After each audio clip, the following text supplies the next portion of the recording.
Hello guys, welcome back to simply GS. पिछली video के अंदर अपन ने जाना था जावास्क्रिप्ट के कोर्स के अंदर कि किस तरीके से फंक्शन को डिफाइन कर सकते हैं, फंक्शन को किस तरीके से इनिशियलाइज कर सकते हैं। इन सब चीज़ के बारे में अपन ने समझा था। आज अपन देखेंगे स्ट्रिंग के बारे में। स्ट्रिंग क्या होता है, किस तरीके से डिफाइन करते हैं और इसके कौन कौन से तरीके हैं जिनकी मदद से अपन को स्ट्रिंग को डिफाइन करना चाहिए। मैं अगर जैसे कॉन्स्ट ए नाम से यहाँ पे कोई अगर मैं डबल कोट के अंदर कोई भी स्ट्रिंग पास कर देता हूँ, जैसे मैंने स्ट्रिंग नेम अगर यहाँ पे इस तरीके से दे दिया तो यहाँ पे क्या है, ये डबल कोट स्ट्रिंग है, इसको बोला जाता है डबल कोट स्ट्रिंग। इसी तरीके से अगर मैं दूसरा वेरिएबल बनाता हूँ बी नाम से और यहाँ पे अगर मैं सिंगल कोट के अंदर दे देता हूँ और इस ए भी स्ट्रिंग है, ऐसा नहीं है कि स्ट्रिंग नहीं है, इस तरीके से एग्जीक्यूट नहीं हो सकता, बिल्कुल इजीली स्ट्रिंग एग्जीक्यूट होगा। जैसे मैं इसके अंदर दे देता हूँ आनंद गुप्ता। और इसके अंदर तीसरा तरीका एक और होता है जिसको अगर मैं बोलूँ कॉन्स्ट सी, और इसके अंदर क्या आपको टेम्पलेट लिटरल जो कि यहाँ पे इस तरीके से आपको पास करने होते हैं। और इसके अंदर अगर मैं दे दूँ सागर भाई, तो इस तरीके से क्या होगा, ये अपना डबल कोट है और ये अपना सिंगल कोट है, single code string, single code string. और ये अपना तीसरा कौन सा है, टेम्पलेट लिटरल। इसको शॉर्ट मतलब जो इसका नाम है इसको बोला जाता है टेम्पलेट लिटरल्स। और इनको अपन बोलें तो बैकटिक के साथ इसको लिया जाता है, बैकटिक के साथ। आप सर्च करेंगे आपको बैकटिक मिल जाएंगे। ये जहाँ पे आपका बन होता है ना कीबोर्ड के अंदर, उसके बगल से मिलता है, शिफ्ट के साथ उसको दबाएंगे तो बैकटिक निकल के आ जाएगा। अब इस तीनों की अलग अलग खासियत क्या है, इनके अंदर क्या अलग अलग है। देखो अलग अलग कुछ नहीं है, इसके अंदर आप इस तरीके से पास कर सकते हैं, ये भी काम करेगा, ये भी काम करेगा, ये भी काम करेगा। मैं आपको दिखाता हूँ, मैं इसको console.log और ए बी और यहाँ पे सी को करता हूँ। तो आप यहाँ पे देखेंगे ब्राउज़र पे अगर जाएंगे तो यहाँ पे स्ट्रिंग नेम आनंद गुप्ता सागर भाई तीनों अपन को बराबर से देखने के लिए मिल जाएंगे। अब तीनों के अंदर अंतर क्या है, अंतर ये है कि इसके अंदर इस वाले के अंदर आप इस वाले वेरिएबल को एक्सेस नहीं कर सकते, ये नाम का वेरिएबल यहाँ पे एक्सेस नहीं कर सकते। लेकिन जब आप टेम्पलेट लिटरल का यूज करते हैं यहाँ पे आप दूसरा वेरिएबल कोई भी वेरिएबल एक्सेस कर सकते हैं। कैसे करेंगे, यहाँ पे आप क्या करना है, आपको डॉलर करना है, डॉलर के बाद आपको कर्ली ब्रैकेट लगाना है, इसके बाद आपको जो भी वेरिएबल एक्सेस करना है वो आपको लिख देना है। जैसे मैंने यहाँ पे लिखा, अभी मैं फ़िलहाल के लिए इन दोनों को, चलो मैं कमेंट नहीं कर रहा हूँ, मैं इसको बस एक काम करता हूँ, ऐसा ही रहने देता हूँ। मैं बस इस वाले को सी वाले को यहाँ से हटा के इसके नीचे प्रिंट कर देता हूँ,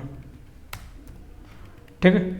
तो अब आप देखेंगे यहाँ पे स्ट्रिंग नेम आनंद गुप्ता और यहाँ पे देखो सागर और भाई स्ट्रिंग नेम आपको दोनों देखने के लिए मिल गए, सागर भाई और स्ट्रिंग नेम दोनों देखने के लिए मिले। क्यों मिले, क्योंकि सागर भाई तो यहाँ पे इसका खुद का है और स्ट्रिंग नेम इसने क्या किया, ए नाम के वेरिएबल का लिया। तो यहाँ पे कोई लिमिट नहीं है, आप यहाँ पे डॉलर लगा के कर्ली ब्रैकेट और बी वाले को भी एक्सेस कर सकते हैं इस तरीके से। तो अब इसकी मदद से क्या हो जाएगा, सागर भाई स्ट्रिंग नेम और आनंद गुप्ता तीनों अपन एक्सेस कर सकते हैं। लेकिन इस वाले के अंदर अगर मैं ऐसा करने की कोशिश करूँगा, जैसे इस वाले के अंदर अगर मैं डॉलर कर्ली ब्रैकेट और ए लगाने की कोशिश करूं तो यहाँ पे इस तरीके से एग्जीक्यूशन नहीं होगा जिस तरीके से अपन चाहते हैं। इसका मतलब क्या हो जाएगा, इसका ये बाय डिफ़ॉल्ट वो निकाल के दे देगा, स्ट्रिंग नेम आनंद गुप्ता और डॉलर ए, कुछ इस तरीके से आपको दिखाई देगा।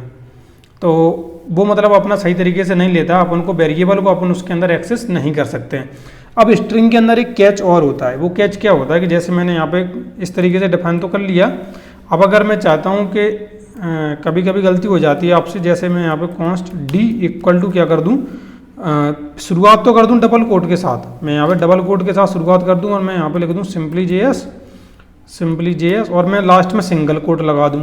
तो इस तरीके से नहीं कर सकता। अगर मैं यहाँ पे सिंगल कोट लगाता हूँ तो मुझे यहाँ पर भी सिंगल कोट लगाना पड़ेगा, तभी वो स्ट्रिंग की तरह कंसिडर किया जाएगा इस तरीके से।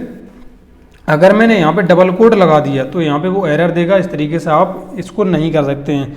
कभी भी आपको ट्राई भी नहीं करना है क्योंकि ये सही तरीके से उसका एग्जीक्यूशन नहीं माना जाता है। टेम्पलेट लिटरल 99% अगर आप टेम्पलेट लिटरल का ज़्यादा से ज़्यादा यूज करना आप प्रेफर करेंगे तो आपकी कोडिंग स्किल ऑटोमेटिक बेहतर हो जाएगी। क्योंकि आप इसमें केवल ऐसा नहीं है कि केवल एक वेरिएबल डिफाइन कर सकते हैं, इसके अंदर आप एक पूरा ऑब्जेक्ट, पूरा एरे, सारी चीज़ें जो भी आपके पास हैं वो उसके अंदर आप इजीली पास कर सकते हैं। इसीलिए टेम्पलेट लिटरल एक one of the most important चीज़ होती है जावास्क्रिप्ट के अंदर as in term of string के रूप में। अब यहाँ पे एक चीज़ और आती है बैक स्पेस। बैक स्पेस क्या होता है कि जैसे मैंने यहाँ पे सागर भाई लिखा, यहाँ पे स्पेस के साथ लिख रहा था, तो मैं यहाँ पे क्या कर सकता हूँ, मैं यहाँ पे इस तरीके से बैक स्पेस इस तरीके से मैं पास कर सकता हूँ। अगर मैं इस तरीके से पास कर देता हूँ तो अब आप इसका रिजल्ट देखो, रिजल्ट चेंज हो जाएगा, सागर भाई और यहाँ पे डॉलर ए और आनंद गुप्ता आपको देखने के लिए मिल जाएगा। अब मुझे यहाँ पे क्या करना पड़ेगा कि अगर मुझे इसको भी ये जो आप डॉलर ए है ना, इसको भी अगर मुझे वेरिएबल की तरह चाहिए तो मुझे यहाँ पे इस तरीके से लगाना पड़ेगा। अगर मैं इस तरीके से लगा दूंगा, इसके बाद जाऊँगा यहाँ पे तो सागर भाई यहाँ पे स्ट्रिंग का जो कोट होता है ना, उस कोट को अपन यहाँ पे देख सकते हैं। फिर उसके बाद पूरा अपना जो अपना डॉलर का वेरिएबल है वो वेरिएबल अपन एक्सेस कर सकते हैं। तो अगर आपको अपनी स्ट्रिंग के अंदर ये डबल कोट अगर आपको दिखाना है तो इस तरीके से आप इजीली दिखा सकते हैं।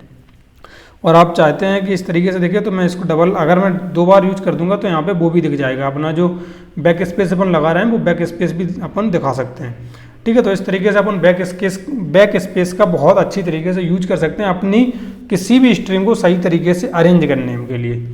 तो आई होप आपको समझ में आया होगा कि स्ट्रिंग, नॉर्मल स्ट्रिंग किस तरीके से होती है, सिंगल कोड स्ट्रिंग किस तरीके से होती है, टेम्पलेट लिटरल स्ट्रिंग किस तरीके से होती है, उसके अंदर अपन वेरिएबल को किस तरीके से डिफाइन कर सकते हैं, और बैक स्पेस को अपन किस तरीके से बेहतर तरीके से यूज कर सकते हैं जिससे आपकी स्ट्रिंग थोड़ा सा अच्छा दिखाई दे। अगर मैं जैसे यहाँ पे स्पेस दे देता हूँ और यहाँ पे मुझे अगर इस तरीके से मैं अगर इसके अंदर पास कर दूँ इसके साथ, तो आप यहाँ पे देखेंगे कि यहाँ पे देखो स्पेस हो गया और यहाँ पर भी स्पेस हो गया। तो मुझे अगर और थोड़ा सा स्पेस चाहिए तो मैं इसको यहाँ से दे के और यहाँ से मैं थोड़ा स्पेस दे दूंगा। तो आप यहाँ पे देखेंगे तीनों अपनी स्ट्रिंग को अपन कितने अच्छे तरीके से अरेंज कर सकते हैं। तो इस तरीके से अरेंजमेंट करने के लिए अपन क्या करते हैं, बेहतर तरीके से बैक स्पेस का यूज कर सकते हैं। और ज़्यादातर कोशिश करना कि आप टेम्पलेट लिटरल का यूज करें, क्योंकि टेम्पलेट लिटरल आपको प्रायोरिटी देती है, आपको एक फैसिलिटी प्रोवाइड कराती है जिससे आप अपने काम को बेहतर तरीके से कर सकते हैं। और जिसके साथ भी आप काम कर रहे हैं उसको भी थोड़ा अच्छा लगता है कि आपकी हर एक चीज़ को थोड़ा सा अरेंजमेंट ऑर्डर के अंदर आप दिखा रहे हैं। ठीक है, तो इस वीडियो के लिए फिलहाल इतना ही। अगली वीडियो के अंदर अपन स्ट्रिंग के कुछ फंक्शन के बारे में समझेंगे, स्ट्रिंग के फंक्शन किस तरीके से होते हैं।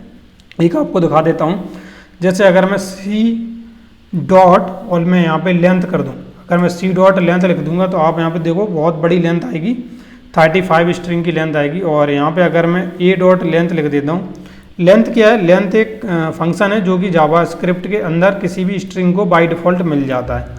तो अगर मैं इसको करूँ तो आप यहाँ पे देखो ए की लेंथ यहाँ पे 10 है, बी की भी 10 है, और लेकिन सी की जो लेंथ है वो यहाँ पे 35 है। तो ये 35 क्या है, एक कैरेक्टर बताते हैं कि कितने कैरेक्टर हैं। अगर आप गिनना चाहते हैं तो आप गिन भी सकते हैं यहाँ पे। तो 1 2 3 6 7 8 9 10, हाँ 10 कैरेक्टर हैं पूरे, और ये सही तरीके से आ रहा है। तो इस तरीके से इसके और भी फंक्शन होते हैं। अगले वीडियो के अंदर अपन इस फंक्शन के बारे में बात करेंगे, किस तरीके से इसके कौन कौन से फंक्शन होते हैं। तो अपन मिलते हैं नेक्स्ट वीडियो में। जब तक के लिए thank you for watching this video.